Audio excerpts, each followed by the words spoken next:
Welcome to our podcast series on the occasion of the International Women's Day 2024 campaign. This campaign is an important opportunity for the international community to commemorate the achievements of women and girls around the world and highlight the challenges they face.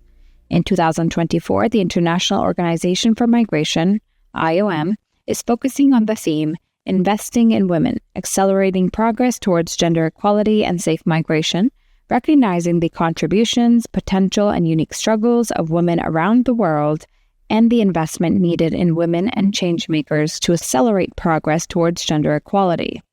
This year, IOM Tunisia is celebrating the achievements of women beneficiaries of its program interventions.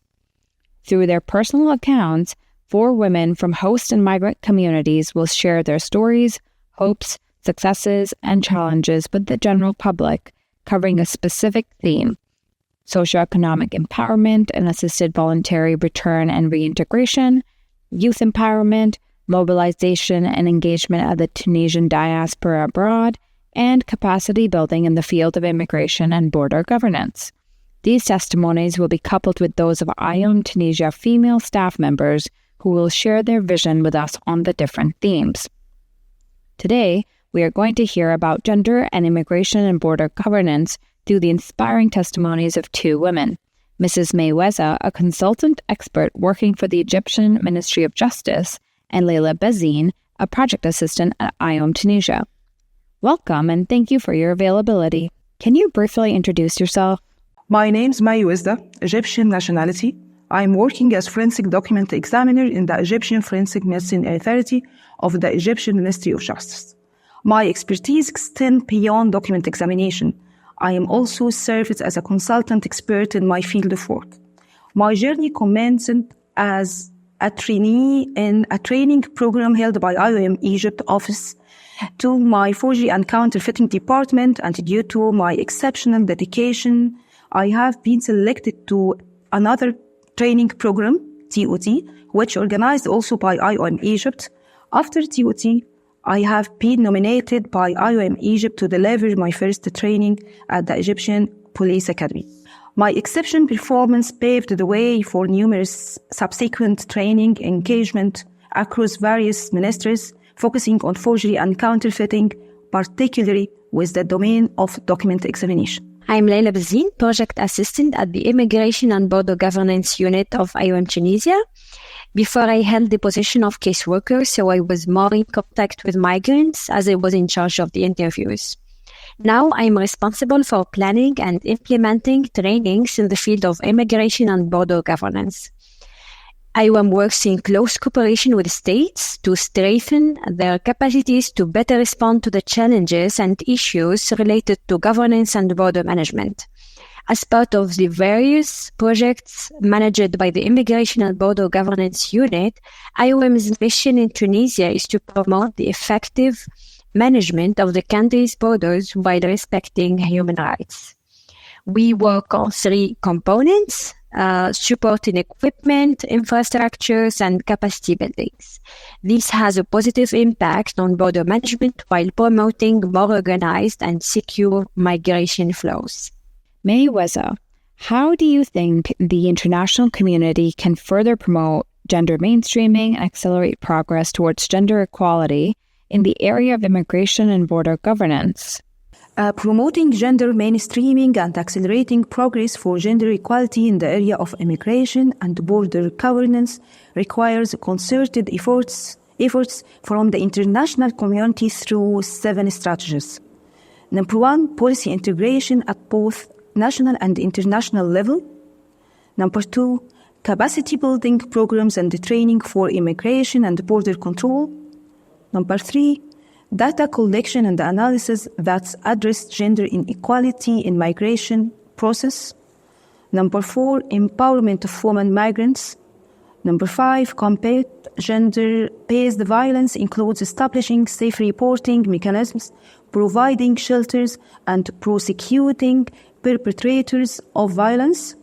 Number 6, partnership and collaboration among governments, civil society organizations, international agencies, and other stakeholders to address gender inequalities in immigration governance. Number 7, promote women's leadership through encouraging the meaningful participation of women in decision-making process related to immigration and border governance. By implementing all these 7 strategies, the international community can advance mainstreaming and accelerate progress toward gender equality in the context of immigration and border governance. Today, in the field of border management, women are present at all levels, including positions related to security and borders.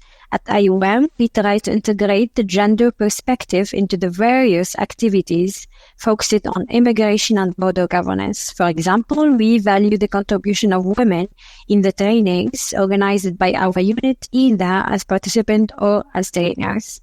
How do you think we can respond more effectively to immigration and border governance challenges in view of gender-responsive, safe, and regular migration pathways that promote and protect migrants' rights?